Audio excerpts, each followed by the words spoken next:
Have you ever watched a leaf fall not in a rush, not in fear, but in the quiet rhythm of gravity's whisper? No agenda, no plan. It lets go when it's time and trusts the wind to carry what remains. You are that leaf, but somewhere along the way, someone told you to grip the branch harder.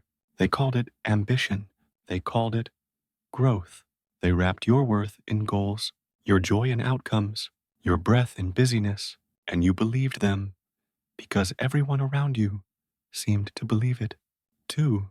So you began collecting accomplishments like river stones, thinking that if you gathered enough, they'd build a bridge to peace. But they only weighed you down, and the more you achieved, the more hollow the applause began to sound, until even success started to feel like pressure, not freedom. This is the quiet crisis of modern life. We are praised for doing everything and quietly punished for being still. But what if stillness was not the absence of progress, but the return to truth? What if you were never supposed to become more, only to remember what was already whole? The Buddha taught that desire is the root of suffering, not because wanting is wrong, but because we chase what we believe we lack. We run toward the illusion of better, not realizing we're sprinting away from our own enoughness. Sit with that you right now, without a new title, without another like, without a single extra ounce of validation. You are already enough, not because you have proven it, not because others agree, but because your existence is already a miracle wearing skin. You were never required to impress the sky, to be warmed by the sun. The flower doesn't bloom more beautifully when it's watched. The mountain doesn't grow taller when praised. Their being is enough, and so is yours. But the modern world sells mirrors that distort. It reflects only what is lacking. It shows you people with smoother skin, shinier lives, louder voices. It convinces you that happiness lives in comparison, and that your life must be constantly curated, edited, and upgraded to be worth living. No wonder you're tired. No wonder silence feels scary. No wonder joy feels conditional. But Buddhism offers another way, not by adding more, but by taking less. Less expectation, less comparison, less noise. It begins not with effort, but with pause. Try this. Breathe slowly. Feel the inhale without changing it. Let the exhale be natural. This is not performance. This is presence. Now, ask gently, what am I still chasing? And beneath that, ask, who told me I wasn't already enough? Often, it wasn't a voice, but a culture, a system that ties your value to what you produce. How busy you are, how seamless your smile looks on days you feel like breaking. But you were not born to compete with others. You were born to complete your own path. And the path is not paved with pressure. It's revealed through presence. In Zen, there's a story of a monk who asked his master, "What is enlightenment?" The master replied, "Chop wood, carry water." The monk waited, expecting more. But that was the lesson. Enlightenment isn't found in escape. It's found in the ordinary, fully seen. When you walk without rushing, eat without distraction, love without expectation, you are already there. You don't have to retreat to the mountains to meet yourself. You just need to stop running from where you are, because where you are is sacred ground. If you would only bow to it, you don't need to fix yourself to be whole. You only need to stop breaking yourself to be acceptable. The idea that you must become something greater is the great illusion. What is greater than being fully awake, fully here? There is no success greater than peace, and no peace more profound than self-acceptance. But beware, self-acceptance is not passivity. It's not giving up.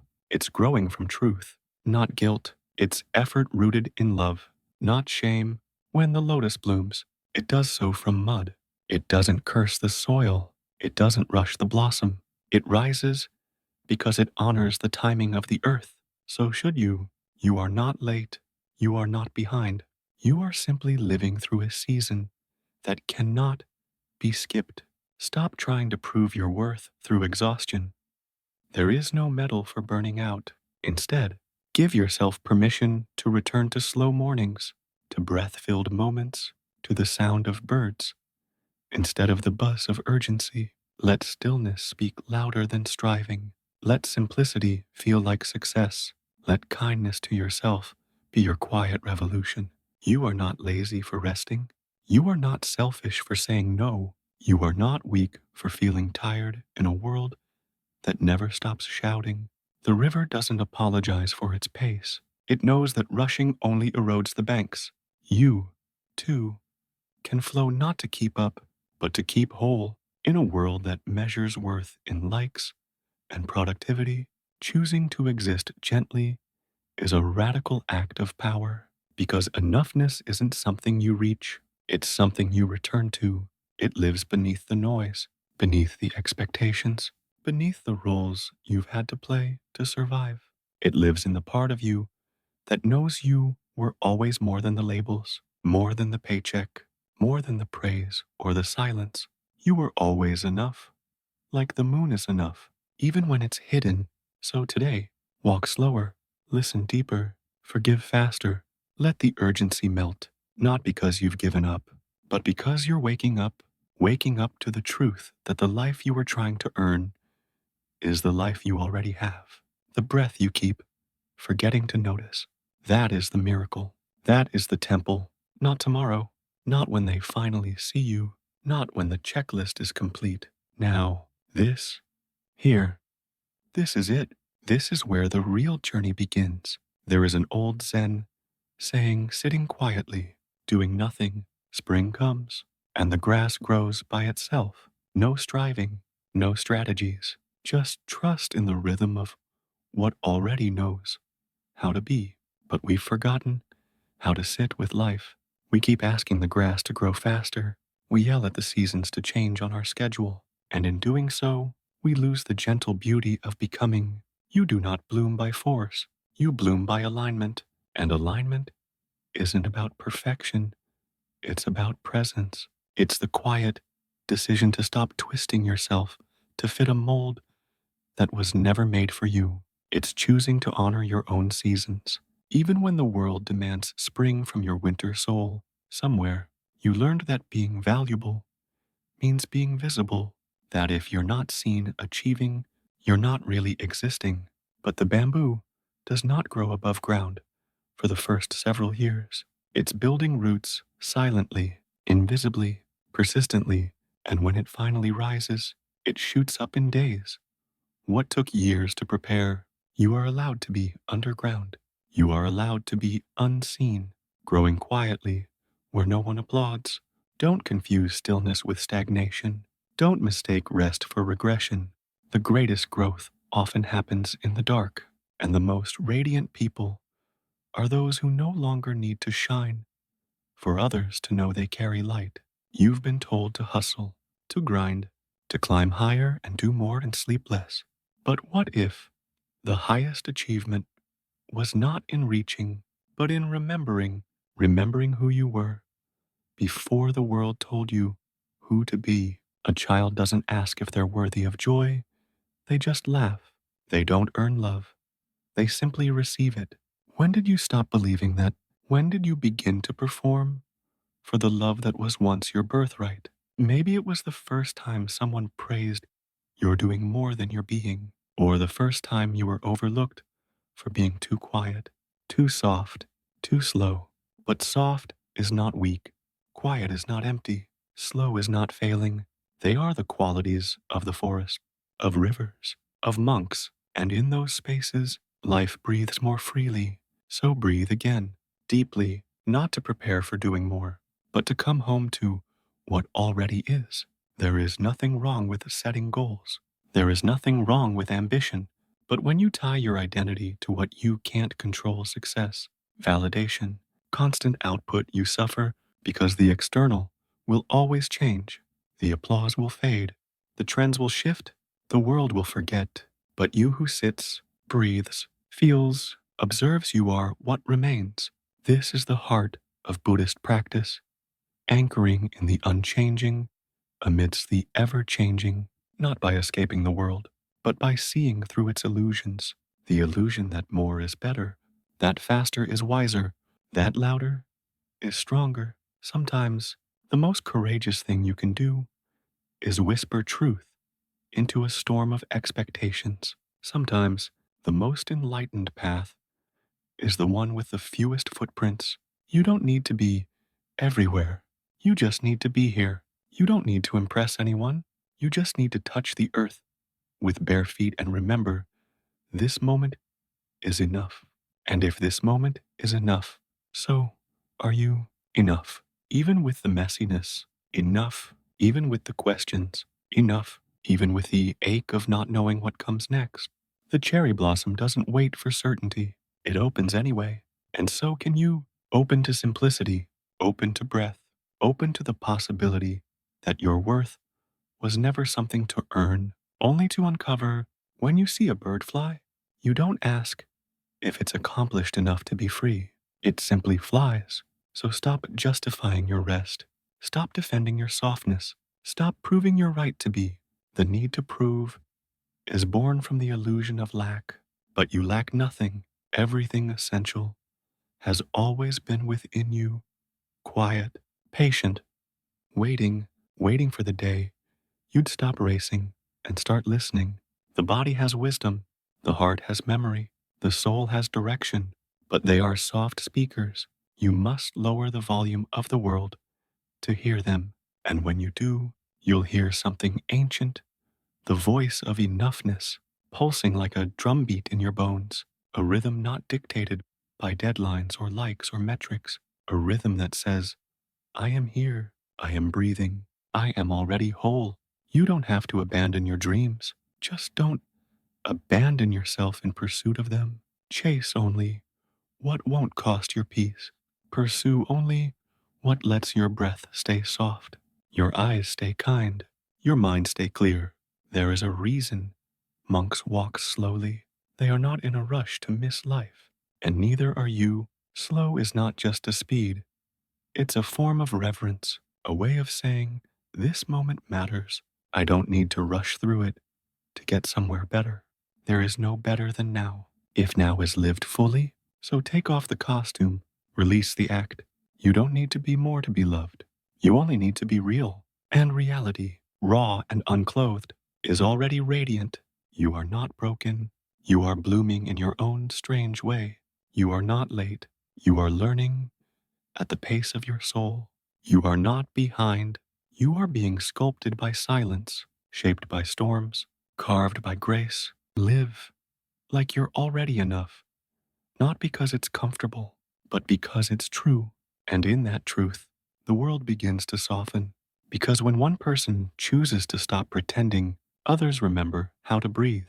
And that breath is how peace begins. Do you remember the first time you watched rain fall? Not as an interruption, but as a rhythm. The sky did not apologize for the storm. The clouds did not explain why they could no longer hold back their tears. They simply opened, and perhaps that is your task too, not to justify the weight you carry, but to allow it to fall honestly, gently, completely. There is a sacred strength in surrender. Modern life teaches you to carry more, to endure more, to prove your endurance, as if resilience means staying silent in suffering. But Buddhist wisdom reminds us clinging causes pain, and clinging to the illusion of invincibility is the heaviest burden of all. To live like you're already enough means letting go of the belief that peace is something you have to earn by suffering first. You do not have to reach rock bottom to rest. You do not need to collapse in exhaustion before you permit yourself a breath. The lotus, though born in mud, doesn't glorify the mud. It rises, it unfolds, it welcomes light. So, too, must you remember, rising is not about rebelling against the mud, but trusting your nature to grow from it. You are not weak for needing time. You are not lost because you don't move like everyone else. The mountain path is not less noble because it winds. It is simply honest, and if honesty was your compass, not comparison. You would arrive exactly where you're meant to be. But to do that, you must unclench your life, unclench your jaw, unclench your timeline, unclench the constant question, am I doing enough? Because beneath that question is the deeper one, am I enough? And the answer is whispered, not shouted.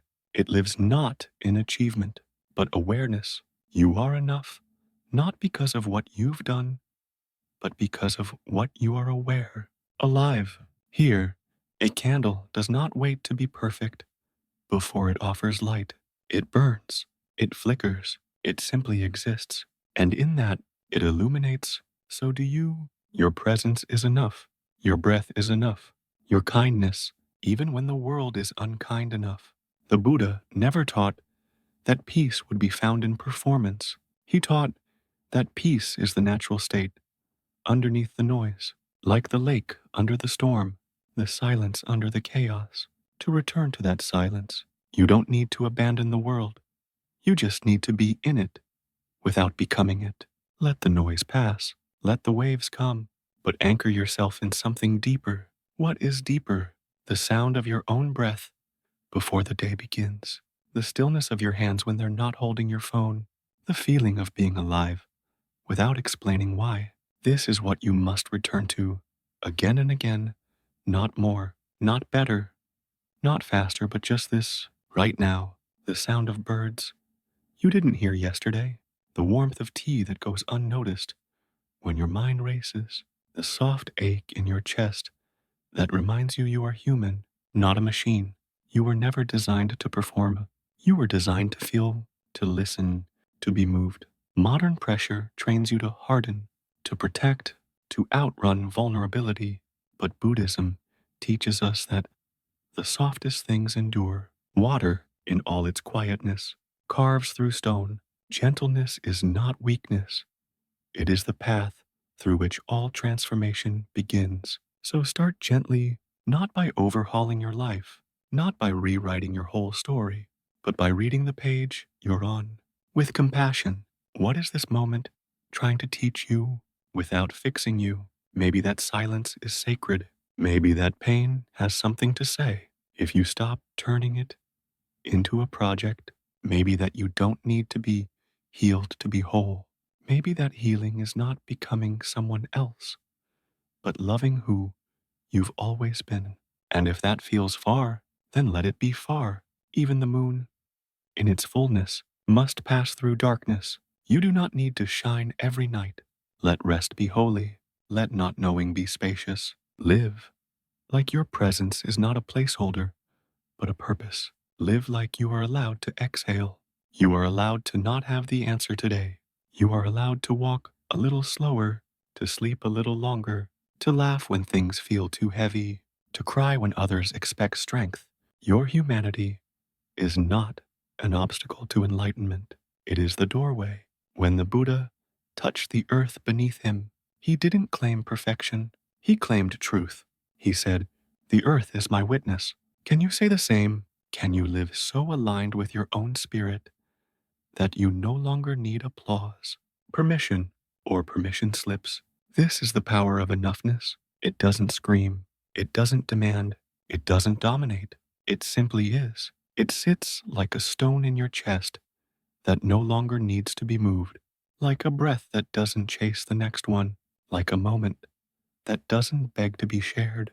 And in that space, you return to stillness, to center, to the soft light that was never gone, only covered. You are not waiting to be worthy. You are waiting to remember. And when you do, when even for a breath, you live like you are already enough, the world softens, time slows, the pressure lifts, and what remains is peace. The moon does not rush to rise. The wind does not hurry through the trees. Nature moves in rhythm, not in panic, and you are not separate from nature. You were never meant to live in permanent urgency, but you've been conditioned to feel behind, behind in success, behind in healing, behind in becoming someone you think you're supposed to be. Who decided that pace? Who drew the finish line? There is no medal for outpacing your soul. There is no reward for arriving to a place that doesn't feel like home. Let that settle. You do not have to keep up. You only have to keep close to what matters, to what's true, to what brings your heart back to softness. In the teachings of Thich Nhat Hanh, there's a gentle reminder peace is every step, not the final one, not the victorious one, but the one you're in now, this step, this breath, this moment, not someday when you have more, not someday when you fix what's broken, but this exact second where you are enough, simply because you are here. If your life was a garden, how much of it would be covered in weeds planted by someone else's expectations? How much time have you spent watering opinions that don't nourish you? There is still time to clear space, to grow what matters: gratitude, simplicity, awareness, forgiveness, rest. These are not luxuries, these are life, and they do not bloom in pressure. They bloom in presence. So stop waiting for a grand permission slip to slow down. You are the only one who can give it. And when you do, the sky doesn't fall, the world continues. The stars do not dim, but your breath softens. The tightness in your chest begins to release. The constant mental checklist begins to quiet, and something ancient stirs in you, a remembrance that life is not a competition, that joy is not a trophy, that your soul does not grow in hustle, it grows in stillness, in honesty, in gentle self-return. You don't need to be fixed. You need to be seen by yourself.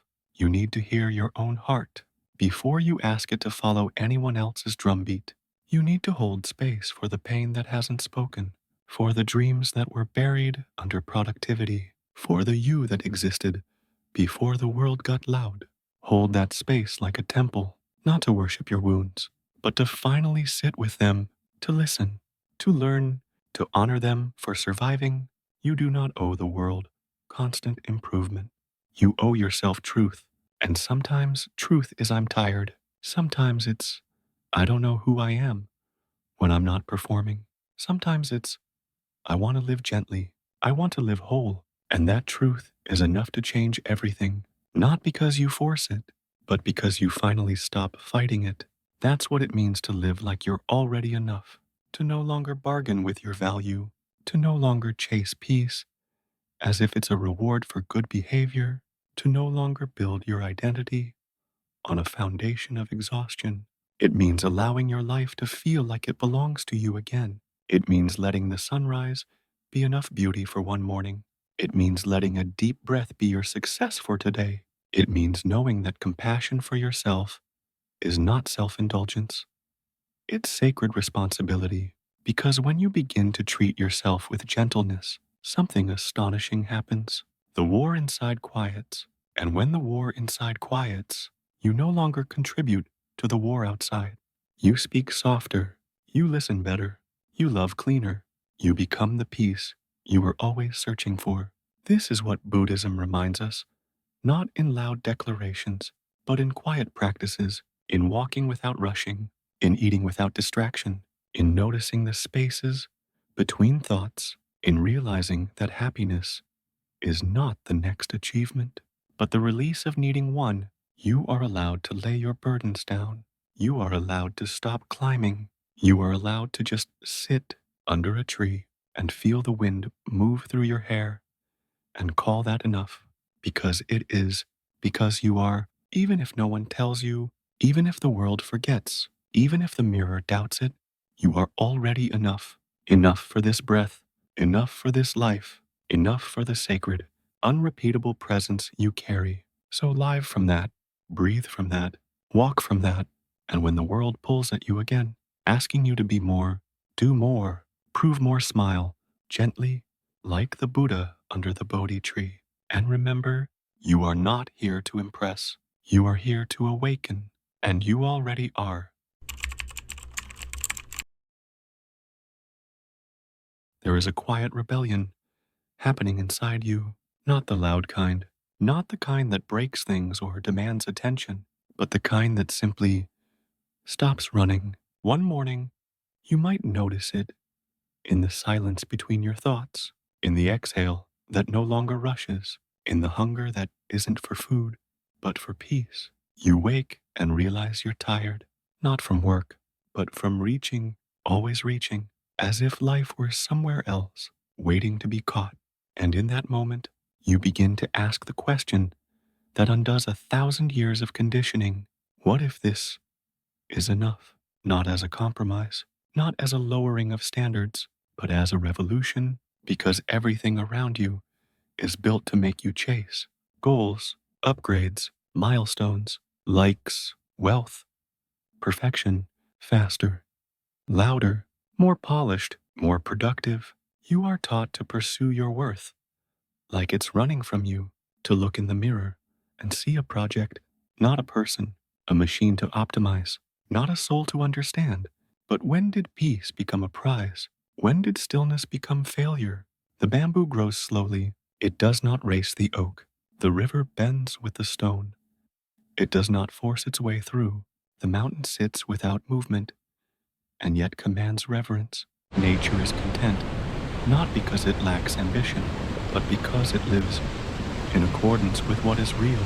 So why do we believe that our value lies beyond the moment?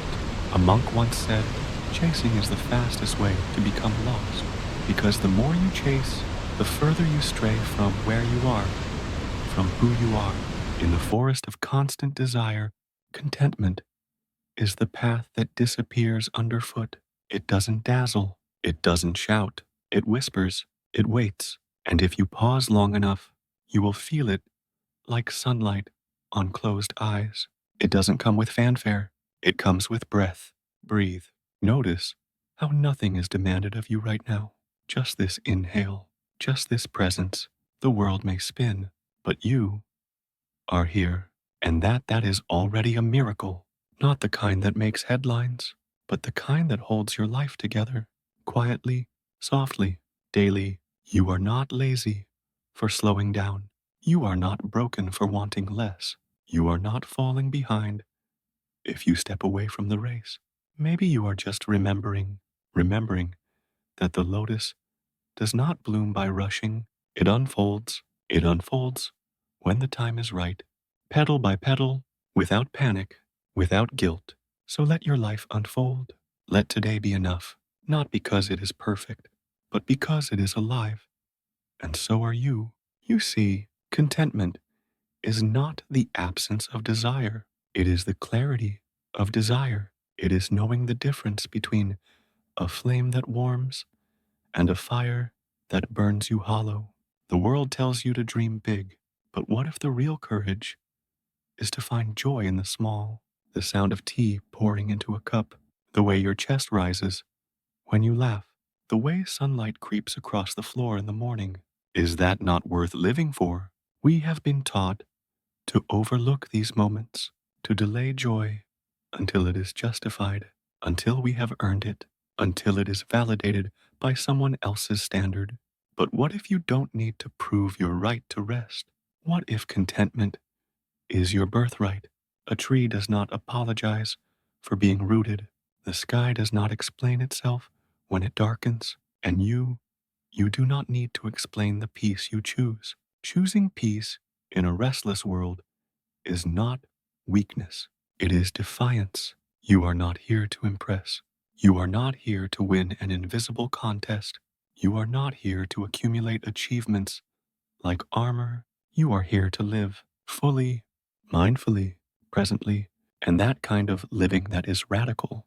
Radical because it threatens the systems that profit from your discontent.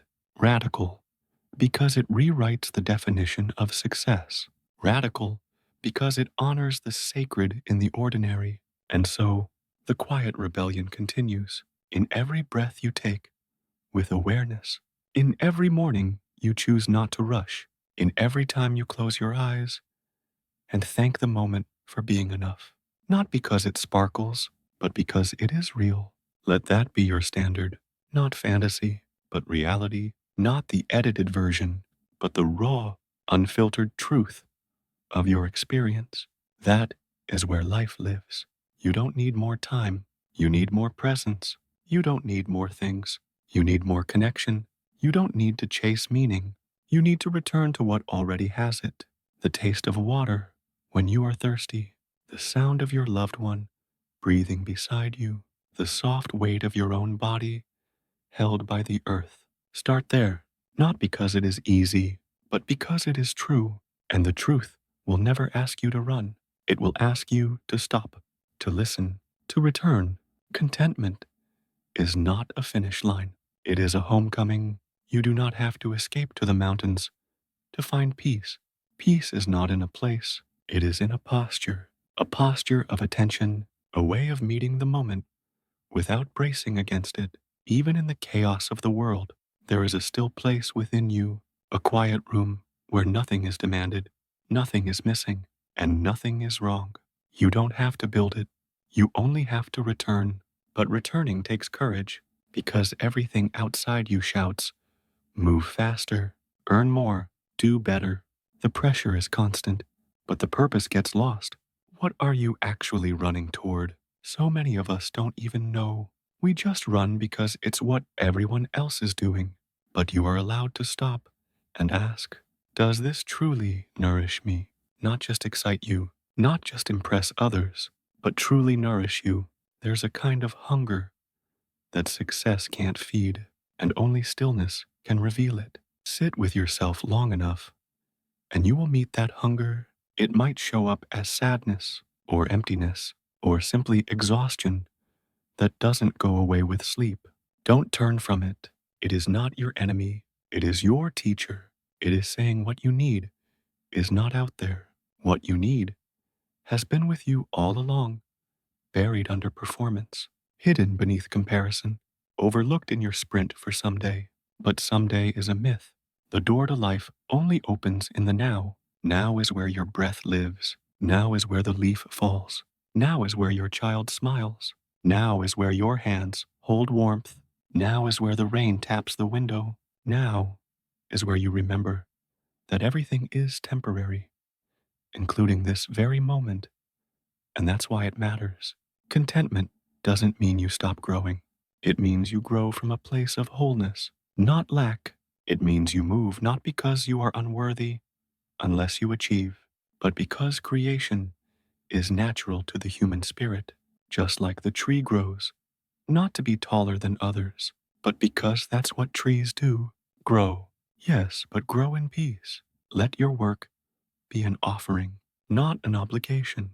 Let your presence be your resume. Let your joy be your protest against a world that insists on suffering as a badge of honor. And when you look around and see others running, smile. Let them run. Their path is their own. Yours is not to fix or compete or explain. Yours is to walk in silence when needed, to dance when joy calls you, to lie down when the weight is too much, and not apologize. That, too, is sacred. The way you rest is part of your revolution. The way you sip your tea slowly, the way you touch the earth with bare feet, and remember you belong. The bird does not ask the sky if it's allowed to fly. It simply flies, so live, without asking for permission, not recklessly, but reverently. Live as though this very breath is holy, because it is. You will still want things. That's okay. Desire is not the enemy. Attachment is. You can wish for change without hating the present. You can reach for better without abandoning the now. But if you sacrifice today in hopes that tomorrow will validate you, you will always live one day away from peace. And life does not begin someday. It begins when you begin to notice it. Inhale, feel it arrive. Exhale, feel yourself let go. The breath does not cling. The breath does not hoard. The breath does not demand applause. It comes and goes, fully itself. That is the way to live like breath, free, enough, gone and still complete. Let this moment be your teacher. Let it show you the truth. No book can teach that. To be alive is not a task, but a gift. You were not born to chase your worth. You were born worthy. You were not born to prove your right to joy. You were born with joy inside you, waiting to be remembered. There is nothing missing. There never was. You've just been trained to believe that enough is a destination, when really it's a decision, and that decision, quietly made, changes everything. You do not need to abandon your goals. You simply need to stop abandoning yourself for them. You can still strive, but do it gently. You can still dream, but do it kindly. Let your ambition be an extension of your love, not your fear. Let your movement be an act of creation, not compensation, because you are not lacking. You are unfolding. The seed is not incomplete, because it is not yet a flower. The seed is already whole, becoming more of itself every day. And so are you. Rest in that truth. Let it hold you. Let it speak through your hands as you wash the dishes. Let it walk with you through the market. Let it settle into your bones as you lie down at night and no longer measure the day by what you crossed off, but by what you felt, what you noticed, what you loved. Because in the end, those are the only things that will matter, and they are already here. Now, if you listen closely, there's a rhythm beneath the noise, a soft cadence, the pulse of a life lived in alignment. It does not rush. It does not compete. It simply moves like wind through a bamboo forest, like moonlight, slipping across rooftops, graceful, unforced. This is the rhythm you were born with, the one before the clocks, the deadlines, the algorithms, before comparison and criticism coiled themselves into your spine. Beneath the layers of striving, beneath the anxious reaching, it waits for you like an old friend who never left. And when you touch it, something opens, not in the world, in you, the part of you that knows joy doesn't have to be earned. Stillness doesn't have to be defended. Presence doesn't need permission. It is not productivity that makes a life meaningful. It is attention. You can build empires and never arrive. You can win trophies and never feel worthy. You can gather followers and still feel alone. But when you sit on the floor and watch dust float in the golden light, when you sip soup slowly, when you hear your mother's voice and it cracks something open in you, that's when life is undeniable. The moments no one sees, the ones that don't make stories, the ones that stay because they are real. You are not here to perform your life. You are here to feel it, even the aching parts, even the dullness, even the boredom and uncertainty. They all belong. They are not interruptions. They are invitations. Not every breath has to be profound. Not every day has to be inspiring. Sometimes the deepest healing comes in the most ordinary hour, when you're folding laundries, or staring at the ceiling, or walking to nowhere in particular. And that, too, is living, not chasing, not building, not becoming, just being, and being is enough. This is not a passive life. It is a powerful one, because when you no longer need to chase, you begin to choose. You choose what nourishes, what restores, what aligns.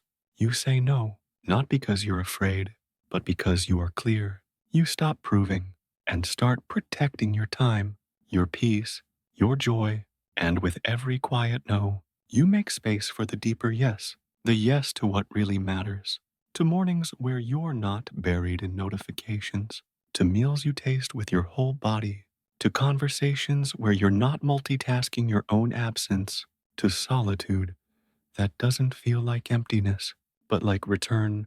Because the truth is, we are not tired from doing too much. We are tired from being pulled too far from ourselves, from outsourcing our worth to applause, from outsourcing our joy to someday. But someday has a cost. It steals the light from now. It trains your eyes to scan for more rather than to soften into what is already blooming. So stop waiting for a sign. This moment is the sign. The way your body is still here, despite everything, the way your breath keeps rising, the way your heart, though bruised, still wants to open. This is grace. Not the kind that sparkles, but the kind that carries. You do not have to do more to deserve it. You do not have to be anyone else to belong here. The sun does not ask, who is watching, before it shines. It simply rises, and so can you. Rise not for the sake of climbing, rise for the sake of returning. to the ground beneath your feet, to the steady thump of your own pulse, to the small joys that are not small at all. When did we start thinking that happiness had to be loud, that purpose had to be monumental, that love had to be dramatic? A warm bowl of rice, a handwritten note, a walk in the rain, the sound of your name said softly. These are not background details. These are the essence of life. To be awake to them is to be free, free from the chase, free from the shoulds, free from the performance. It doesn't mean you never strive again. It means you know why you're striving. You are no longer running away. You are walking toward yourself, toward peace, toward the breath that says, you are allowed to be here. So let go, not of your dreams, but of the fear that you are not already enough without them. Let go of the belief that joy must be postponed until you've earned it. Let go of the myth that life is a ladder and you're always one step behind. The truth is, you are not behind. You are on time. Your life is not late. It is arriving, breath by breath, exactly as it should. And the more you slow down, the more you'll see it. How everything you thought you had to chase was quietly waiting for you to stop. When you finally stop, the world doesn't end. What ends is the illusion that you had to run, that you had to earn, that you had to be anyone other than yourself to be whole.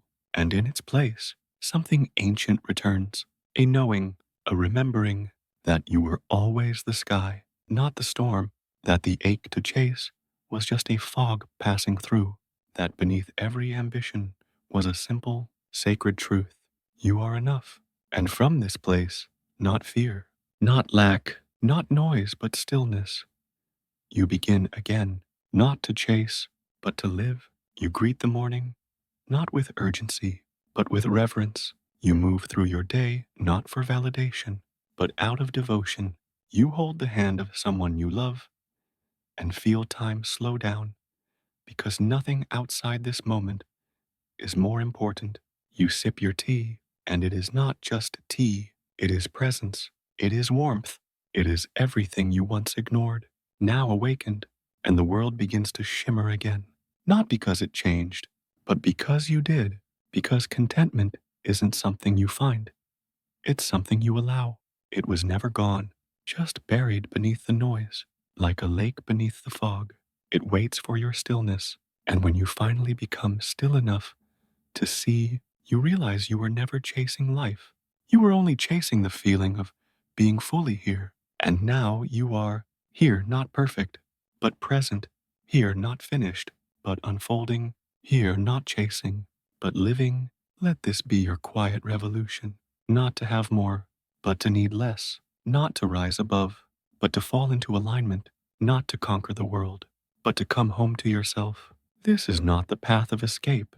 This is the path of return, and every step is sacred, every breath a prayer, every moment enough. You do not need permission to stop. You do not need approval to begin living differently. You are allowed to choose a gentler life, a deeper life, a true life. The noise will keep calling. Let it. You now know something it doesn't. That peace is not a finish line. It is a decision, and you have made it. So live not as a chase, but as a gift. Unfold like the lotus. Breathe like the wind. Rest like the mountain. And shine like the morning sun, asking nothing in return. Because now you remember contentment is the most radical act of all.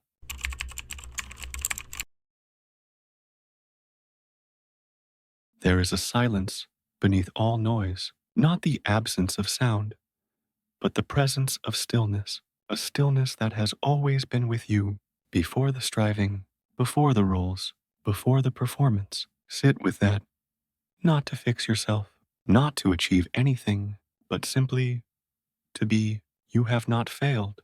You have not fallen behind. You have only been listening to the wrong drumbeat, the frantic tempo of a world chasing after illusions. Perfection whispers like a mirage, always one step ahead, always promising peace. After one more sacrifice, one more achievement, one more performance, but peace, true peace, does not arrive when things are finally flawless. It arrives when you no longer need them to be. What if you stopped trying to be impressive and started being intentional? In the Zen tradition, they say before enlightenment, chop wood, carry water. After enlightenment, chop wood, carry water. The task is the same, but the heart behind it changes everything. Right intention is not a task on your to-do list. It's the root beneath every action, invisible but powerful. It's not about what the world sees. It's about what you carry silently as you move through each moment. To act without right intention is to move like a leaf in the wind, reacting, drifting, chasing. To act with right intention is to become the wind itself. So many carry the weight of should. I should be more productive. I should look more successful. I should be farther by now. But should is the voice of a mind at war with itself. Right intention is the quiet revolution that begins with a breath. Pause, breathe. Let the breath remind you of what matters. Not your output, not your perfection, not your image, but your presence. When you begin with right intention, you no longer seek validation in applause. You seek alignment. And when you are aligned, even the smallest act becomes sacred. Pouring tea, folding laundry, listening, without the need to respond. These are not interruptions to your life. They are your life. And when done with awareness, they become offerings. We've been trained to ask, is it efficient? Is it fast? Is it impressive? But rarely is it kind. Is it necessary? Is it honest? Efficiency is a hollow god when it costs you your soul. Right intention is the quiet voice that says there is a gentler way. In the forest, a tree does not strain to grow. It simply reaches for light. It does not compare itself to the tree beside it. It lives, it breathes, it becomes. So why should you be any different? You are not here to win life. You are here to live it wholly, deeply, truthfully, and sometimes living fully means slowing down. It means doing one thing and doing it with your whole heart. It means choosing the path that aligns with your values, even if it earns you no praise. Right intention is not about never making mistakes. It is about showing up with your integrity intact. It is about not abandoning yourself for the sake of acceptance. There is a kind of success that costs too much. If you must betray your peace to reach it, it was never meant for you. What if you could move without rushing, act without proving, speak without performing? What if you could simply be? In a Zen monastery, there is a practice of bowing before each task, not for the task itself, but for the intention with which it is done. You bow before sweeping the floor. You bow before making tea. You bow to remember this, too, is sacred. When you infuse each moment with intention, your life becomes a living meditation, not because it is free of flaws, but because it is full of presence. This is what the world truly needs. Not your perfection, but your presence. Not a polished mask, but an honest gaze. Not someone who always has the answers, but someone who dares to listen. Right intention does not shout. It does not demand. It does not chase. It settles like mist on a quiet morning. It enters like sunlight through a window, soft, unassuming, but quietly transformative.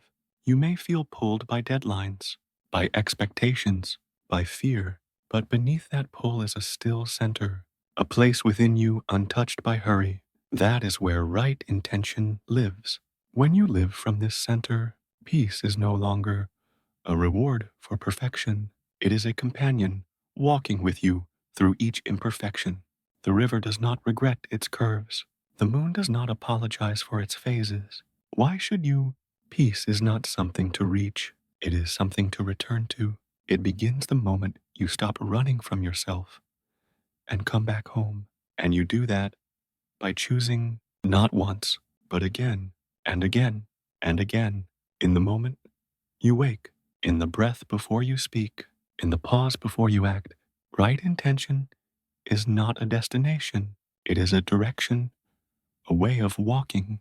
Walk it slowly, walk it gently, walk it with your eyes open and your heart unguarded. There is no need to strive.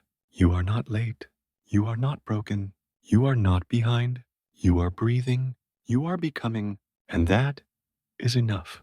There is a quiet courage in doing less, but with more meaning. In a world that celebrates excess, choosing simplicity is radical. And in a culture obsessed with being right, choosing to be kind is revolutionary. But right intention is neither rebellion nor obedience. It is alignment. To live in alignment is to act with both purpose and peace. It is not about perfect control, but perfect presence. Ask yourself, not what will impress others, but what will nourish you. Not what will get attention, but what will cultivate depth. Because peace is not loud. It does not clamor for approval. It arrives silently, like a full moon rising behind clouds. You don't have to chase it. You only have to clear the path. And sometimes the clutter is not outside, but within. The belief that you're not enough, the fear that if you stop pushing, everything will fall apart, the thought that worth must be earned. But worth is not a trophy. It is the breath you take in the morning light. It is the space you hold for someone without fixing them. It is the decision to treat yourself with tenderness, even when the world is harsh. Right intention is the hand that releases the need to control and opens to what is. Letting go is not weakness, it is wisdom. The tree lets go of its leaves, not out of despair, but trust.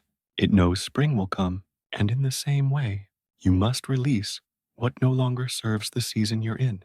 This is not a path of constant gain, but conscious loss, letting go of the need to be perfect, letting go of the urgency to prove, letting go of the identity you created for applause, and returning to the self that exists in silence. There is a teaching that says, when the archer shoots for fun, he has all his skill, but when he shoots for a prize, he becomes nervous and sees only the prize. Do not let the goal steal the grace from the action. Let your life be like the arrow, not rushed, but intentional, not forced, but focused. Do not wait until the world applauds to live with meaning.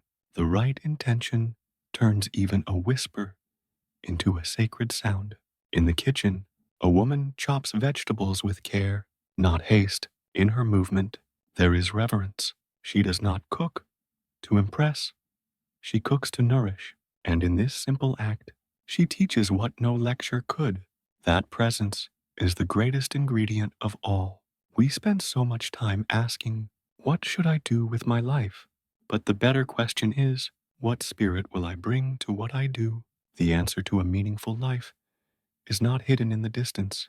It is already in your hands, in how you wake, in how you walk, in how you return, moment after moment, to your values. You can abandon the chase. You can walk another way, the way of clarity, the way of compassion, the way of right intention. Not every road leads to peace, even if it's paved with success, but the path of intention leads you back to yourself every time. And the self you return to, that is not a version you have to build. That is a being. You must remember, you were never created to be perfect. You were created to be whole. And wholeness has room for softness. It has space for mistakes. It welcomes the days when all you can do is breathe. There is no gold star for burnout, no trophy for self-betrayal, no badge of honor for ignoring your body's plea for rest. Right intention asks you to pause, to notice, to realign, to say no, not from fear but from freedom, to say yes, not from pressure but from truth. When you are rooted in intention, even a single step is enough, because it's not the size of your movement, it's the soul behind it. You don't need a grand awakening, you need a gentle remembering, a return to the child you once were, who danced without needing to be watched, to the quiet part of you who knows how to listen without judgment, to the deeper wisdom that knows Peace is not something to wait for, but to live now. What is done with right intention cannot be wasted. Even your failures teach. Even your pauses speak. Even your pain points the way. When you plant seeds in alignment, the harvest takes care of itself. So breathe again, not to calm your anxiety, but to hear what it's been trying to tell you. Breathe to come back, to hear, to now, to what matters. There is nothing wrong with striving, but ask yourself, what are you striving for and why? Is it love or is it approval? Is it expression or is it escape?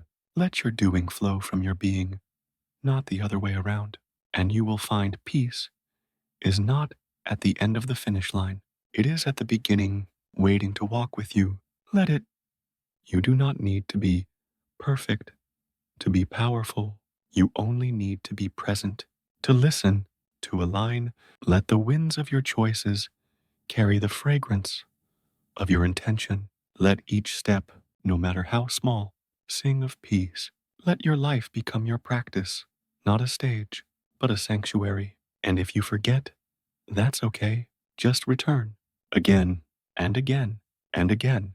This is the path. This is the power of right intention.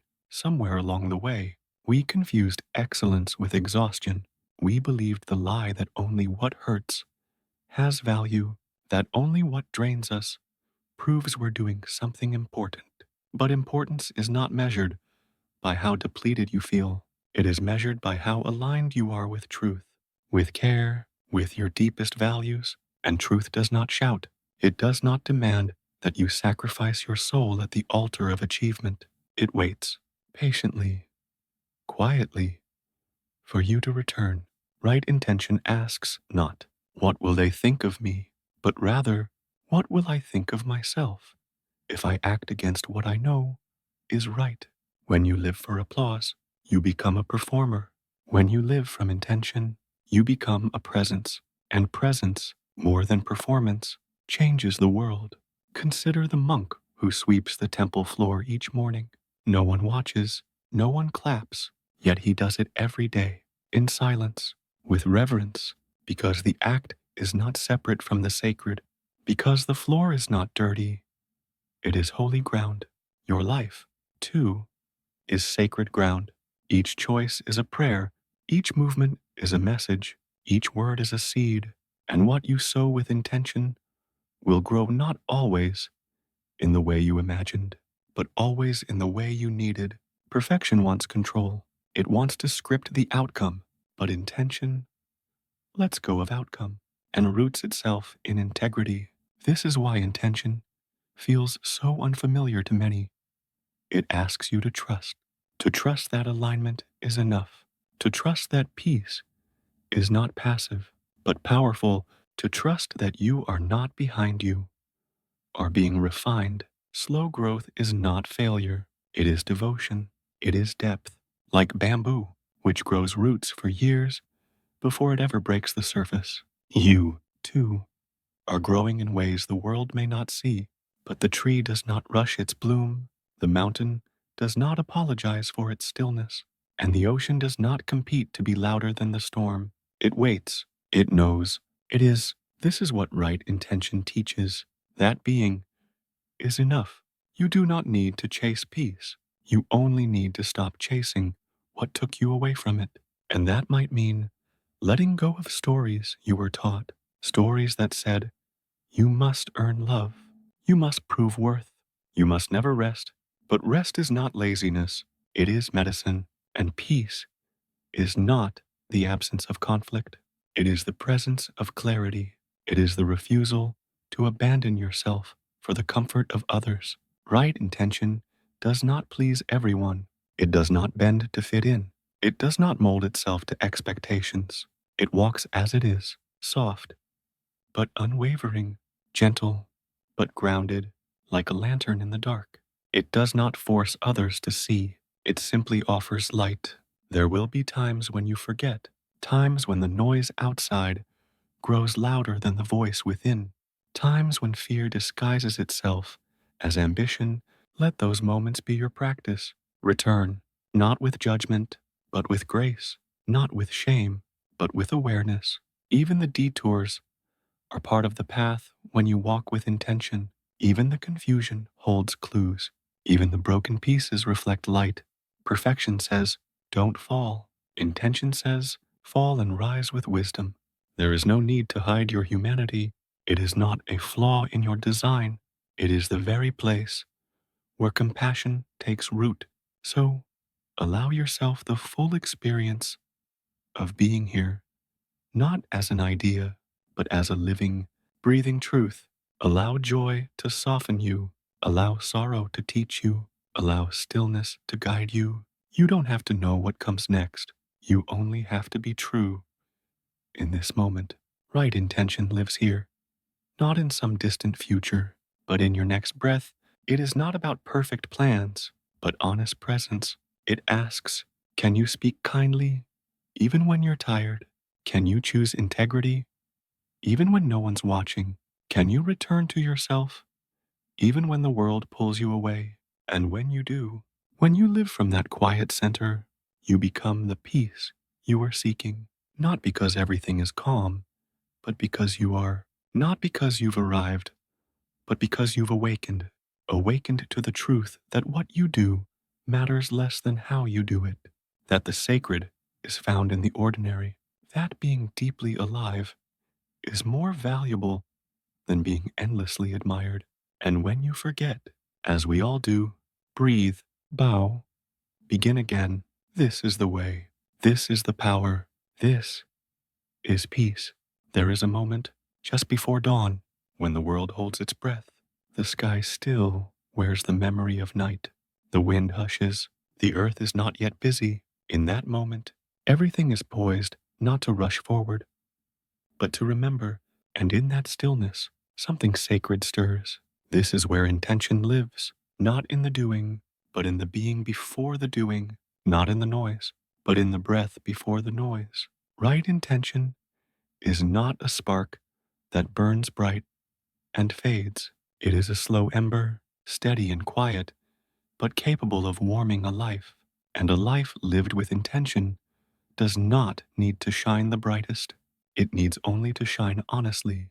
When you move from this place, not from fear, not from lack, not from proving, but from peace, you will find a different rhythm, a rhythm not based on urgency, but on clarity, not on performance, but on presence, not on chasing perfection, but on choosing alignment. And from this rhythm comes ease, not the kind of ease that avoids effort, but the kind that refuses to fight your own nature.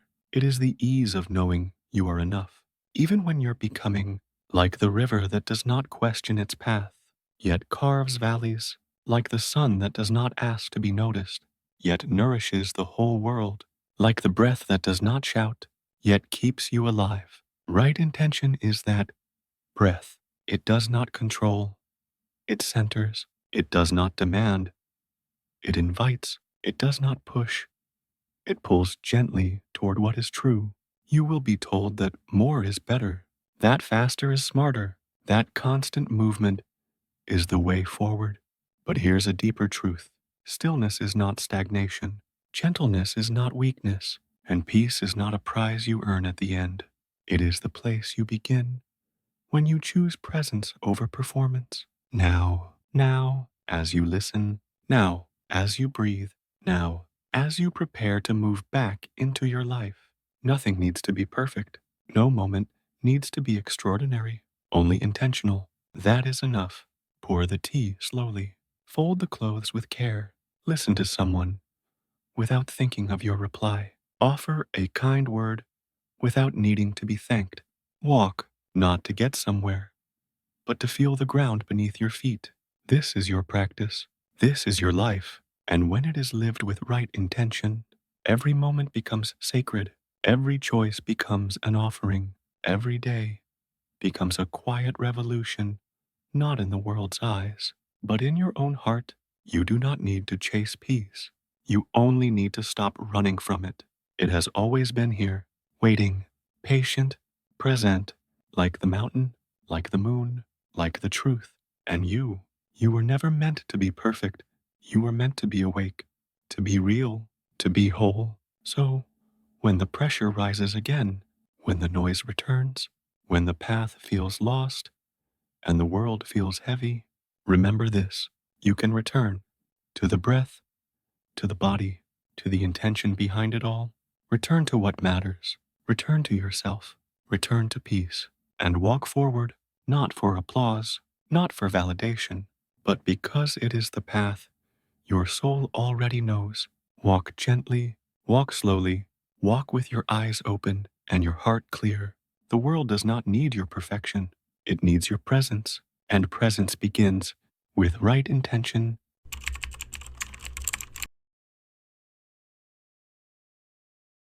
There is a sound beneath the noise. You may not hear it right away. It's not in your phone, not in your next message, your next meeting, or your next goal, but it's there, constant, as the tide, soft as a whisper behind the world's shouting. It is the sound of your life, not the one you're chasing, but the one you're living. There is a moment always before you scroll, before you speak, before you choose, a moment small enough to be missed, yet spacious enough to hold eternity. That moment is where what truly matters lives, but we rarely live there. Instead, we drift, caught in the tide of urgency, endlessly notified, pulled in every direction. But within, the modern world has mastered distraction, not just with noise, but with the illusion of meaning. We are offered purpose in pixels, validation in likes, connection through blue lit screens. But when the screen fades, when the room grows quiet, when the day finally ends, what remains? A restless mind, an aching sense that we were everywhere, and yet nowhere at all. Distraction is not just about phones or tasks or media. It is anything that pulls us away from the now, from ourselves. Even ambition can become distraction if it disconnects us from the heart. Even helping others can be distraction if it becomes avoidance. Even beauty becomes noise when it is used to silence our truth. The Buddha once said, "The trouble is, you think you have time, not as a warning, but as an awakening. You do not need to be faster. You do not need to be busier. You do not need to do more. You need to return to breath, to silence, to the sacred simplicity of presence. The wind does not hurry. The river does not multitask. The trees do not ask for applause to keep growing. So why do we? The answer is subtle, but simple. We have forgotten. We have forgotten that existence itself is enough.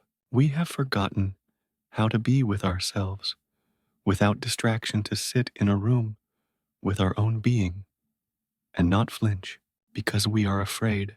Afraid that if we stop, if we pause, we will fall behind. We will be forgotten. We will become nothing. But the paradox is this: it is only when we stop chasing that we begin to return, not to who we should be, but to who we already are. You are not behind. You are not late. You are not lacking. You are simply not here yet. Not fully, not deeply, not softly enough to hear the sound beneath the noise. There's a kind of clarity that comes when you look at the sky at dawn, the way the first light touches the horizon, not to impress, not to announce itself, but simply because that's what it does. The sun rises because it rises. There is no performance in it, just presence. You were made to live like that, to rise without rush, to shine without needing to be seen, to move not from panic, but from peace. But that means letting go of the idea that your value is measured in productivity, letting go of the belief that love must be earned, letting go of the pressure to always be available, always be improving, always be responding. You are allowed to be unavailable to the world so you can be fully available to yourself. Your breath is not a task. Your rest is not a waste. Your stillness is not a weakness. Do you remember what it feels like to watch a candle flicker? To just sit and watch it, not with your mind, but with your being. No agenda, no end goal, just presence. That is not nothing. That is everything. Because in stillness, the truth surfaces. In quiet, The mind settles not to sleep, but to see. You begin to see what really matters. Not the opinions, not the comparisons, not the fleeting highs of external praise, but the soul beneath all that, your soul patiently waiting for you to remember. You were not born to compete with everyone around you. You were not born to be the best version of someone else's ideal. You were born to be here, and here is enough. The plum blossom does not compare itself to the pine. The bamboo does not envy the lotus. Each lives its season, its rhythm, its truth fully, no apology. Why not you? Why not now? The heart does not bloom in noise. It opens in stillness, and stillness begins when you turn toward it gently, patiently, not with judgment, but with curiosity. Start with your breath, not as a technique, not as a tool, but as a friend. Feel it return to you like a bird that has flown far and wide, only to land in your chest and rest. That is what your life wants to land again, to stop running, to feel the ground beneath it. Every breath you take is a quiet invitation. Come back, come home, not to a house, not to a title, but to a presence that cannot be shaken. No matter what the world does, there is a center within you untouched by chaos, unshaken by success or failure, unseen by others, but unmistakably yours. When you live from that center, you don't need distraction. You don't even crave it, because you are fed by something deeper.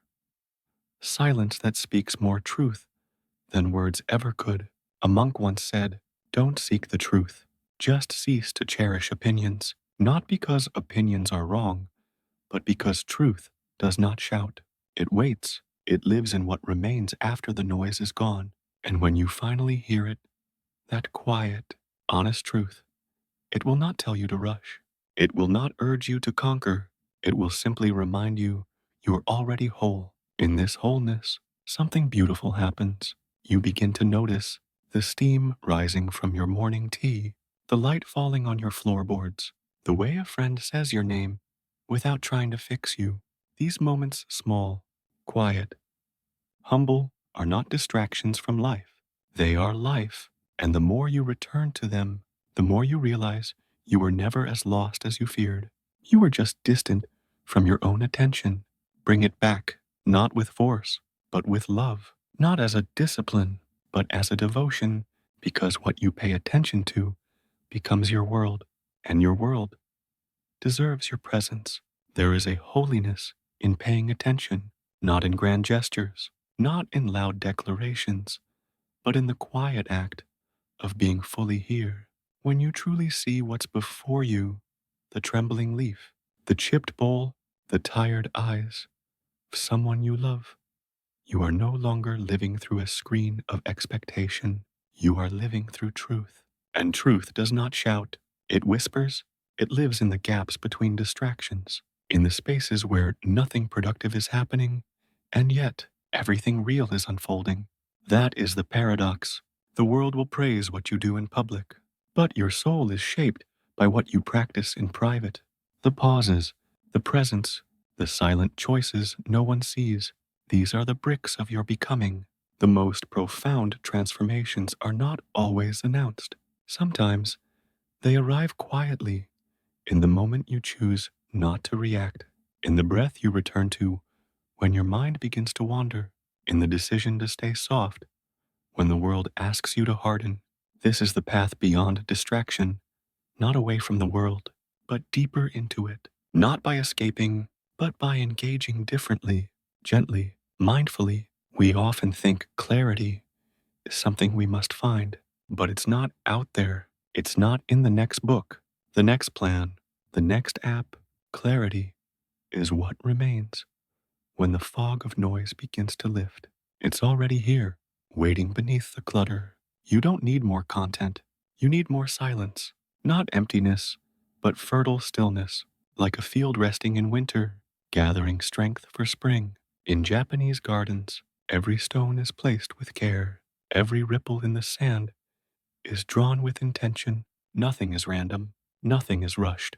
And yet, the garden feels open, alive, spacious, That is the power of attention married to stillness. Your mind can be like that garden.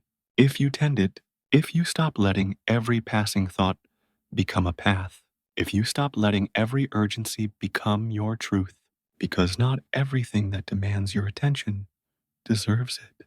There's a phrase in Zen Mizu, no kokoro mind, like water, it doesn't resist, it doesn't cling, it responds with exactly what is needed, no more, no less. It is still when stillness serves. It flows when it must.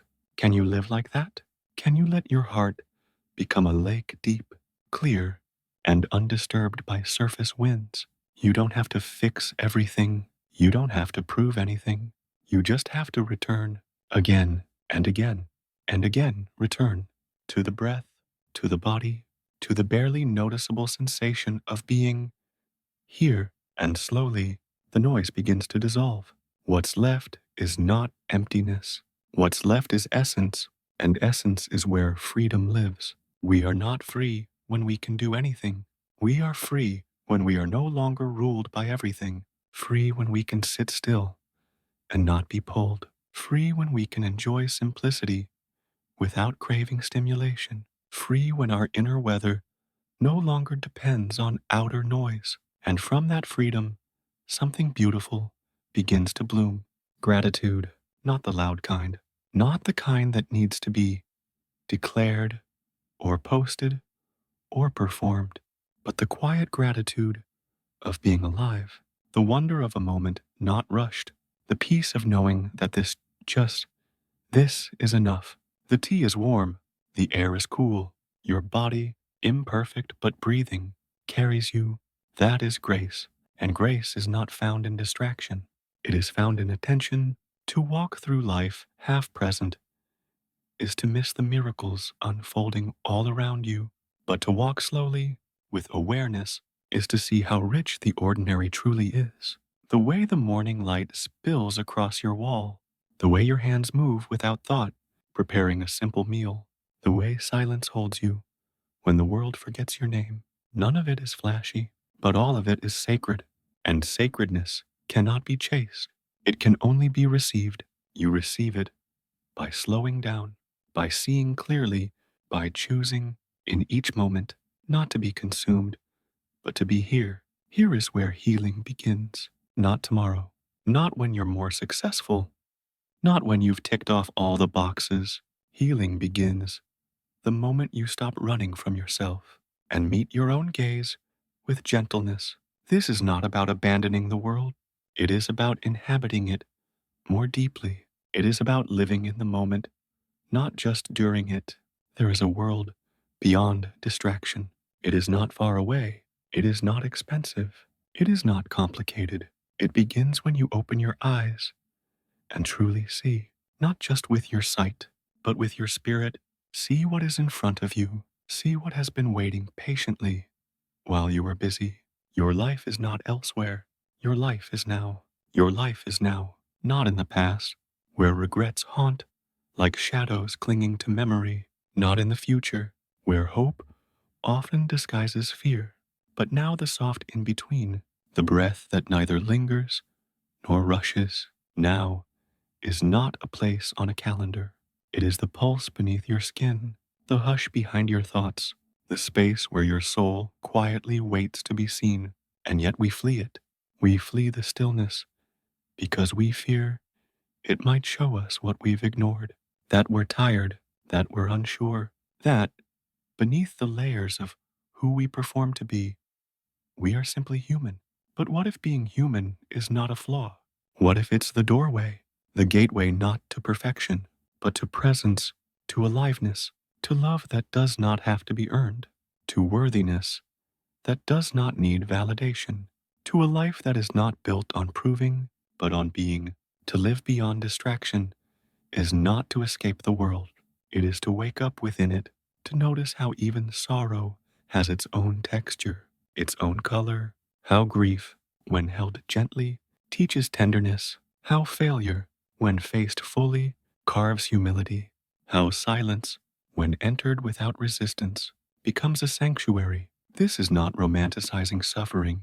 This is returning to reality where joy and pain walk hand in hand, where nothing is permanent, and because of that, everything matters. That's the secret we forget. Impermanence isn't something to dread. It's what makes life so piercingly beautiful.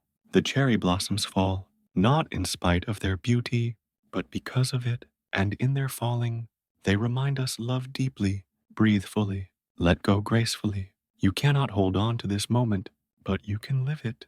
You can let it bloom fully before it passes. That's what really matters. Not how long something lasts, but how fully it is lived. Let your presence be the proof that you are here, not your accomplishments, not your status, not your perfection, your presence, a presence that listens before it speaks, that sees before it judges, that touches the world with tenderness instead of urgency, that looks into the mirror and says, I am here. I don't need to be anywhere else. And if you listen closely, you might hear something stir beneath your ribs, the echo of a self you've nearly forgotten, the you who once found joy in simple things, the you who danced before you were told how to, the you who watched the rain, not for how it ruined the day, but for how it washed the earth. That part of you isn't lost. It's just been waiting for your return. And the path back, it is not paved in achievement. It's paved in awareness, in small, sacred acts of attention, placing your hand on your heart when anxiety rises, feeling your feet touch the ground as you walk, noticing the scent of your tea before you drink it. These are not small things.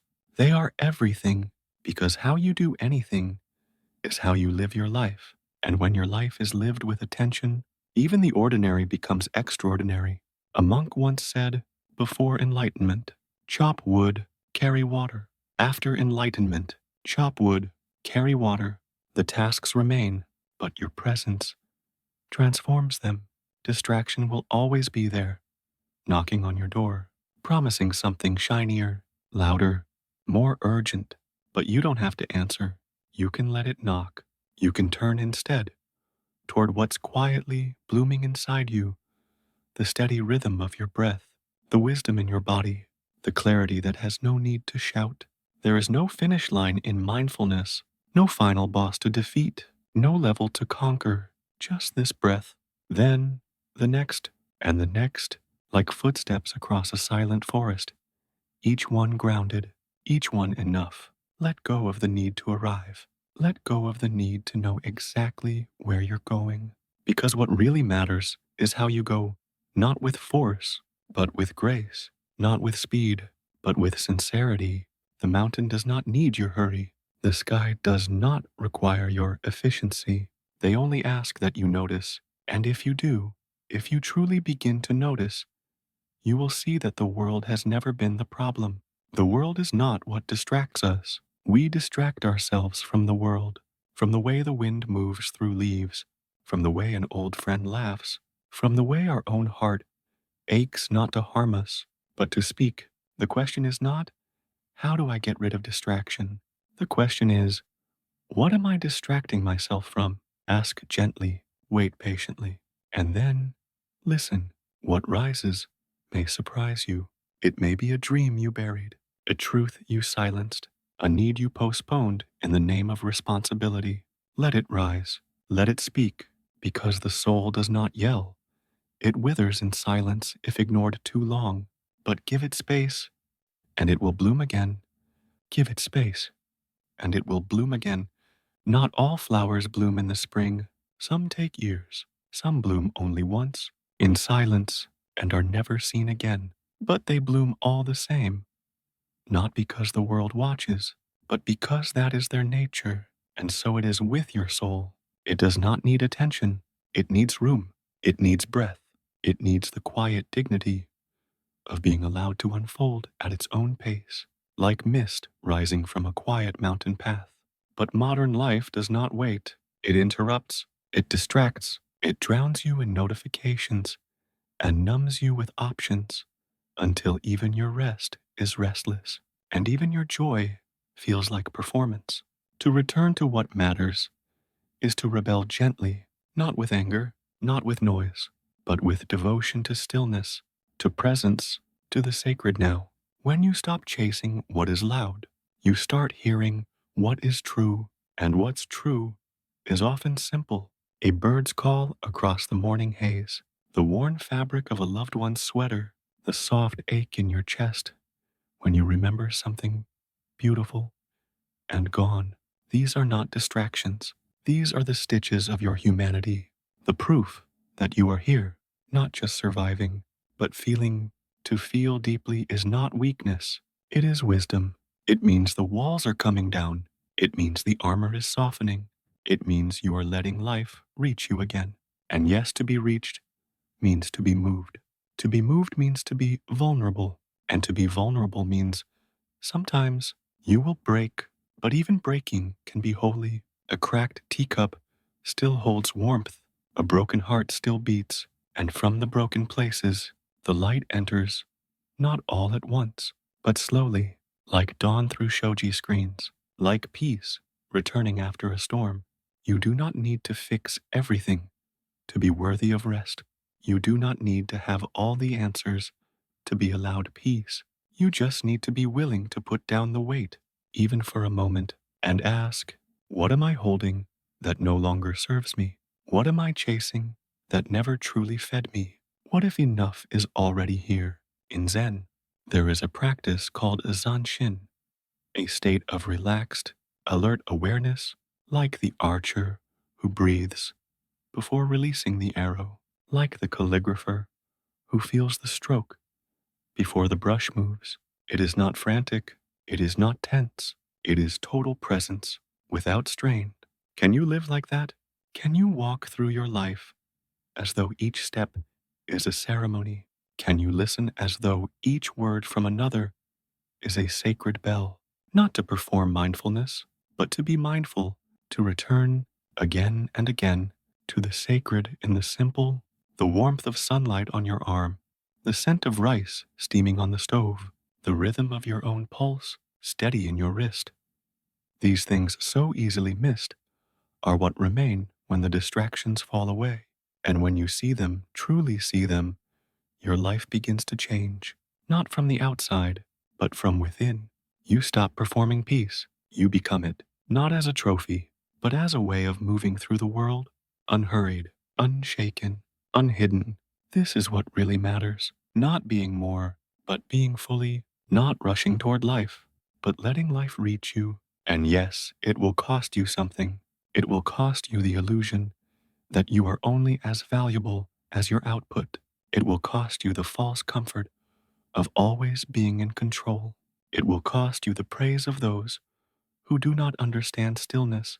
But what you gain is yourself. And that is not a small thing. It is everything. Because when you are truly present, the world changes color. What once felt gray becomes vivid. What once felt flat gains texture. And you begin to see, not just with your eyes, but with your whole being, that life is not something to get through. It is something to return to over and over again, like breath, like prayer, like love that does not need to be earned. You don't need to do more. You don't need to be more. You just need to arrive and stay in this moment, in this breath, in this life, the only one you have and the only one you need. Let the distractions fall. Let them pass like wind through bamboo. You are not the wind. You are the mountain beneath it, still, silent, and full of truth. You are the mountain beneath the wind, not untouched by life, but unmoved by its noise. Because what's essential doesn't scream. It doesn't blink red. It doesn't demand your instant reaction. What's essential waits, like the moon behind drifting clouds, like a home you forgot was yours. And when the noise passes, it's still there. This is the quiet power of a life lived with intention, not loud, not curated, but true. And truth, when lived gently, is more powerful than any performance. It cannot be undone by someone else's opinion or reshaped by the shifting tastes of a crowd. It's not a brand, it's not a product. It is the thread running through everything that is real, from the smallest kindness to the deepest knowing. You feel it when you stop running, when you sit long enough, to hear your own thoughts without trying to escape them. When you look into the mirror and see not what's missing, but what's present, you fully breathing, alive, that is what really matters. Not how flawless your day was, but how honest. Not how much you got done, but how much of yourself you brought to what you did. Not whether you stood out, but whether you showed up for your own life. Because a distracted mind may complete 100 tasks, but only a present one will remember the way the morning light painted the kitchen wall, or the way a stranger's kindness softened your edge, or the way your own resilience held you through a storm you never told anyone about. These are not small details. They are the heartbeat of meaning. And meaning isn't something you find once and keep. It's something you touch every time you return. Return to now. Return to presence. Return to the breath, that ancient companion that's been with you through every high and every fall, asking for nothing but awareness. Can you feel it now? Not analyze it, not control it, just feel it. The inhale, the pause, the exhale, the space in between, where you are not chasing, not hiding, not proving, just being. This is not philosophy. This is practice. This is the act of reclaiming your life from the chaos that promised you everything and left you empty. This is remembering that your worth has never lived in your achievements, but in your awareness. Because what you're aware of, you begin to care for, and what you care for begins to transform.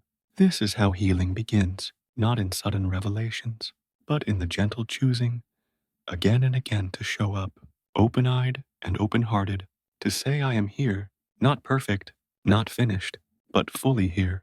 And that changes everything, because presence is contagious. When you live from a place of stillness, you give permission to others to do the same. Your calm becomes a mirror.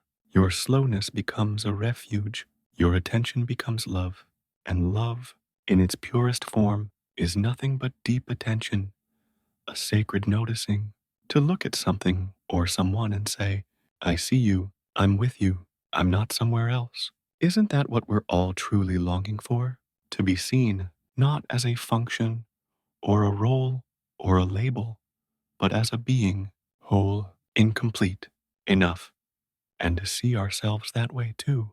You don't need to escape to a monastery to live like this. You can live like this right here, in your everyday life, in your home, in your work, in the way you stir your coffee, in the way you put your phone down when someone speaks to you, in the way you meet the day, not with dread, not with distraction, but with curiosity. This is the practice, not a destination, not a prize, but a quiet path, walked one breath at a time. And with every step you take in presence, the world begins to soften. The pressure fades, the rushing quiets, and what remains is enough. What remains is real. What remains is what really matters. What remains is what really matters. Not the chase, not the noise, not the endless becoming, but the simple, sacred being. The wind still moves, the world still spins, deadlines still exist, but now you are anchored, no longer drifting through the tides of urgency, but rooted in a presence deeper than urgency can reach. This is not about slowing down your life. It's about deepening it. Let others race. Let the world spin fast. You can move like the tide, not because you are lazy, but because you are intentional. You are no longer living to keep up. You are living to wake up. And in that awakening, life unfolds. Not perfectly, but purely. You begin to remember what you already knew as a child, before the world taught you to perform, that life is meant to be felt, not filtered. That being alive is not a project to complete, but a gift to open again and again. There is no arrival, there is no applause at the end of presence, but there is peace. And peace is not passive, it is powerful. It is the kind of power that doesn't need to control, because it trusts the unfolding. It doesn't demand answers, because it has found home in the mystery. This is not the kind of life that makes headlines, but it makes meaning. It builds inner wealth, the kind that cannot be drained by a bad day or stolen by someone else's opinion. It lives in how you treat yourself when you fail, how you breathe when things fall apart, how you sit in silence without needing it to end. This is the life beyond distraction, a life where the goal is not to do everything, but to feel something deeply, honestly, presently, a life where you don't just look at the cherry blossoms, you stand beneath them and let their short lived beauty remind you of your own impermanence and your own brilliance, a life where you don't wait for a perfect moment to begin living, because you know that every moment, if fully inhabited, is perfect in its own fleeting way. So breathe, right here, right now. Let this be the moment you choose to return, not once, but always. Return to your breath, return to your body, return to the stillness beneath the noise. Return to your life not as it could be, but as it is, because what really matters has been waiting, not in the next success, not in the next scroll, not in the next version of you, but in the very place you stand, listening to these words. You don't need to keep chasing. You just need to stop leaving. And when you stay, truly stay, you will realize you are not behind, you are not broken, you are not missing anything. You are already home. And home is not a place, it is a presence. It is you, undistracted, unfiltered, undivided. So stay here, stay awake, stay soft, stay human.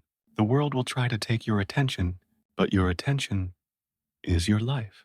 Give it to what is real. Give it to what breathes. Give it to what matters. Because in the end, when the noise fades and the lights dim, all that remains is how fully you lived. And to live fully is simply to be here, now, and now, and now, until the end. And even then, only the form ends. Presence never does. It flows on like water, like wind, like light through every moment you ever touched with your awareness. And that is what really matters.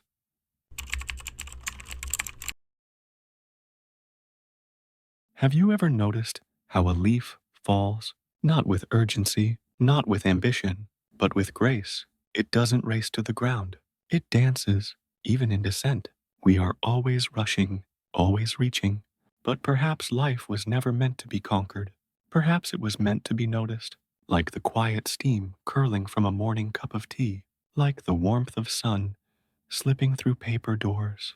The world tells us to hurry to achieve, to accumulate, to ascend, but the sacred hides in the steps we overlook, in the soft sweep of a broom against the floor, in the quiet clink of a bowl placed gently on a table, in the silence between thoughts, where truth waits like still water. A monk once said, "When you walk, just walk. When you eat, just eat." Yet we walk with our minds somewhere else and eat with screens lighting our faces. Presence has become a forgotten language, but it is not lost. It is only buried under noise, under tasks, under shoulds. There is nothing ordinary about a single breath, no repetition in the rising and falling of your chest. Each inhale is a gift returning. Each exhale, a letting go. You don't need to seek meaning far from where you are. It is folded into every moment like fragrance in a flower. You don't need to climb a mountain to meet the sacred. You only need to stand still long enough to feel the earth hold you. You only need to stir your tea slowly and watch the leaves swirl as if they know something you've forgotten. We think wisdom is found in grand teachings, but the greatest masters lived simply. They swept their temples with devotion. They walked mindfully, step by sacred step. The broom was not just a broom. The path was not just a path. Everything, even the smallest thing, was a gate to awakening. You've walked past thousands of miracles, a cracked bowl still holding soup, the shadow of a tree swaying like it's alive, your mother's hands folding laundry. We miss them not because they're small, but because we've grown too large in our heads, too important to kneel and witness the divine in dust. But dust itself is holy when you see it for what it is. Fallen stars, fragments of time, memories of the universe resting in your windowsill. What if nothing needed to change for you to be at peace? What if the task was not to become something else, but to come back to what you already are? Soft, still, aware, there is no next moment that will finally give you permission to feel enough. No promotion, no title, no applause will make your spirit settle. But washing your hands slowly might, sitting in silence before the day begins might, lighting a candle without reason might. Life is not waiting for you on the other side of achievement. It's right here, in the doorway of this very moment, and like a shy deer, it will only come closer when you're quiet enough. Sometimes we fear the quiet because it reveals the ache, the part of us that feels we're not doing enough, being enough, becoming enough. But the ache is not your enemy. It's a bell calling you back, back to this breath, this blink, this heartbeat. There is a temple in every home. If your mind is clean, there is a teacher in every child. If your heart is open, there is a lesson in every moment. If your eyes are clear, and clarity does not come through force, it arrives when you stop trying to see and let seeing happen. A bowl of rice, a beam of sunlight on the floor, a laugh echoing down the hall. Do not ask these things to be more. Let them be exactly what they are, and love them as they are.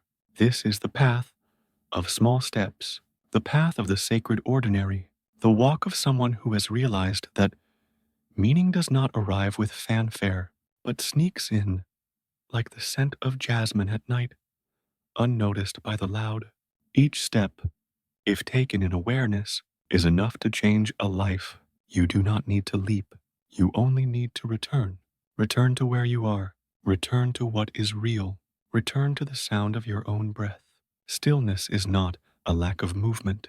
It is a fullness of presence, and peace is not the absence of problems, but the presence of perspective. There is a story about a man who asked a Zen master, "What is enlightenment?"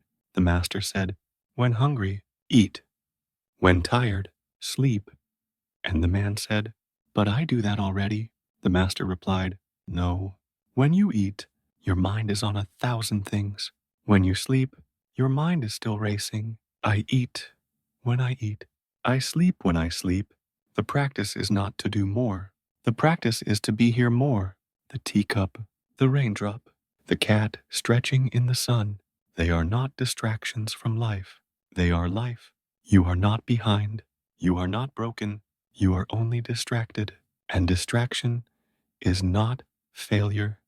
It is forgetfulness. So remember the soft steps, the cool water, the smile you forgot to return, the breath that saved you this morning, without you even noticing. You don't need to shout your worth. You only need to live it quietly, consistently, kindly, like the wind carving stone, like the moon pulling tides, like your own heart, beating in the dark, asking for nothing but a moment of your listening. And here you are, still enough to hear, still enough to feel the sacred wrapped in the ordinary, not in someday, but in today, not in another place, but here, in the space between your eyes and the sky. Look closely at your hands, not to judge them, not to compare, but to remember how many mornings they have carried you, how many spoons they've lifted, how many tears they've wiped yours and others. These hands are not just tools, they are records of devotion. And what is devotion but attention wrapped in love? Not the loud kind, not the kind with banners or applause, but the silent kind, the way you water a plant without telling anyone, the way you tuck the blanket over someone's shoulders before you sleep. We keep waiting for some sign that life has started, that this, now, finally, is the real thing. But the real thing has never stopped arriving. The moment you open your eyes, it begins again. A fresh page, a clean bowl, a single step. There is no wasted day when your heart is awake. Even doing the dishes becomes a meditation. Each plate, a reflection of care. Each rinse, a letting go. You don't need incense or robes to be spiritual. You only need to be honest. Where am I now? What am I touching? Who is in front of me? And can I meet this moment like it matters because it does? A child doesn't ask whether they are walking the right path when they chase butterflies. A sparrow doesn't question the value of its flight. It simply flies because that is its nature. And your nature, before the noise, before the striving, is stillness, awareness, kindness. You were not born to prove. You were born to live, to witness this world with soft eyes, to love without needing to be noticed, to give without keeping count, to listen without preparing your reply. The path is not outside you. It unfolds wherever your feet touch with mindfulness. Even walking to the mailbox can be sacred. Even peeling fruit can be prayer. Even waiting at a red light can be practice. If your breath remains soft and your gaze remains clear, monks bow not to the statue, but to the moment, to the humility of recognizing, I am here, I am alive, I am not rushing, and in that bow, they become vast. Because what is bigger than someone who bows to life as it is? The world doesn't need more perfection. It needs more presence. Not people who never fall, but people who fall and get up gently, who touch their pain with compassion, who carry their confusion like a fragile cup, not throwing it, but holding it until it quiets. Do not wait until the noise stops to be at peace. Find your peace inside the noise, as the Buddha sat beneath the tree, not in the absence of suffering, but in the middle of it, and still, he breathed. Still, he saw clearly. Still, he smiled.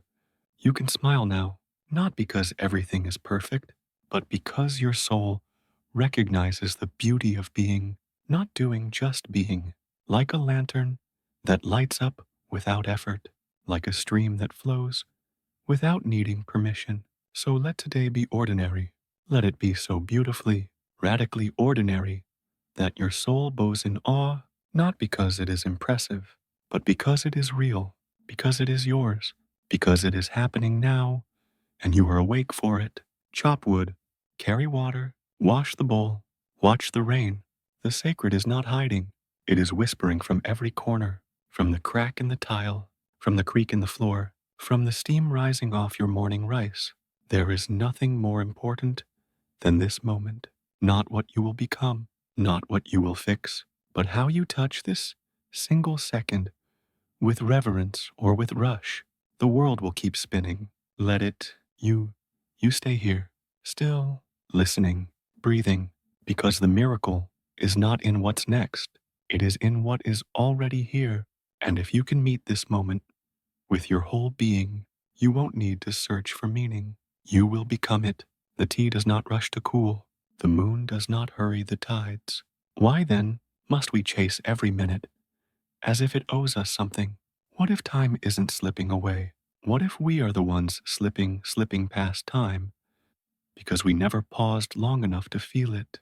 There is a temple in folding clothes. There is a prayer in feeding a bird. There is grace in sweeping a floor. You don't need to escape to the mountains. You don't need to find silence in a monastery. The silence is already within you. It walks with you in the market. It breathes with you in traffic. It waits behind every sound. Like the canvas waits behind every painting. The sacred has never left. It's only that your eyes have become too busy seeing other things. The screen, the score, the schedule, the scroll. But look up. There is sky. There is sky. And it's always been enough. Sit by the window. Watch the light change. That, too, is a miracle. Your heart has waited years for you to slow down. Not because it needs more time, but because it knows that meaning cannot be rushed. Like fruit ripens when it's ready. Like snow falls only when the clouds are full. So be full not of effort, but of attention. Hold the chopsticks with reverence. Wash the rice like it matters. Because it does. Because every action, when done with presence, becomes a sacred gesture. The wise do not climb to find peace. They descend into simplicity, into quiet, into the rhythm of small things done well. That is the invitation to return to the humble, to the everyday, to the unnoticed. There is no such thing as too small. A single grain of rice, a single glance of compassion, a single deep breath. Each is a thread weaving the great tapestry of this moment. There is no other moment. So when the kettle whistles, let that be enough. When the wind touches your cheek, let that be enough. When the silence meets your tired eyes, let that be enough. Because it is. You are not here to become someone. You are here to remember who you already are. Kind, aware, alive. And that remembrance will not come from striving, it will come in the pauses, in the breathing, in the bowing to things you used to rush past. Walk slowly, eat with care, speak with clarity, rest without guilt. This is how the sacred arrives, not through thunder, but through the sound of your own soul, whispering, I am here, I am ready to live. There is nothing more spiritual than loving what is in front of you, not what you planned, not what you hoped for, but what is the chipped mug, the forgotten plant that still leans toward the sun, the way the wind visits your face before vanishing again. You are not separate from these things. You are not above them. You are a part of them, woven into this fabric of now, stitch by tender stitch. There is no enlightenment outside of ordinary life, because life is the teaching, the way your mother said your name, the way the door creaks in the morning, the way your breath softens when you are finally kind to yourself. And when you start seeing this, when you begin to bow to the dish in your hand, when you begin to thank the floor for holding you, when you begin to speak to others not as roles, but as souls, you have already arrived. There is nowhere else you need to be, nowhere more holy than this very moment.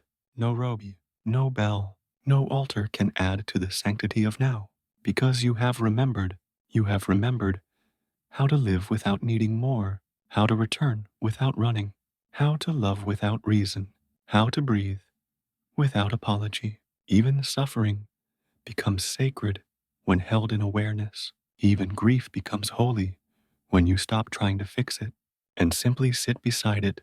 The monks knew this. The old women at the market know this. The birds know this. It is only us, the ones who've forgotten how to stop, who must relearn what the world already knows. That stillness is not the absence of life, but the full presence of it. So let the ordinary become your temple. Let the folding of laundry be your meditation. Let the act of listening, truly listening, be your vow. You don't need to have the answers. You only need to be awake enough to ask the right questions. What am I touching? Who am I with? Is my heart soft in this moment? Ask gently, listen gently, live gently, because this life, this beautifully, heartbreakingly, fleetingly ordinary life, is not a stepping stone to something else. It is the whole path, and each small step you take in awareness, each dish you wash with love, each word you speak with kindness, each breath you greet with reverence, becomes your sacred offering. You don't have to be perfect. You only have to be present. In that presence, everything changes. The noise becomes music. The burden becomes a lesson. The moment becomes enough. And maybe that's all we ever needed. Not a new life, not a louder one, not a grander one, but this one, this quiet, unseen, blessed, beautiful, ordinary life, taken step by step, breath by breath, with hands open, eyes clear, and heart awake. That is sacred, and that is enough.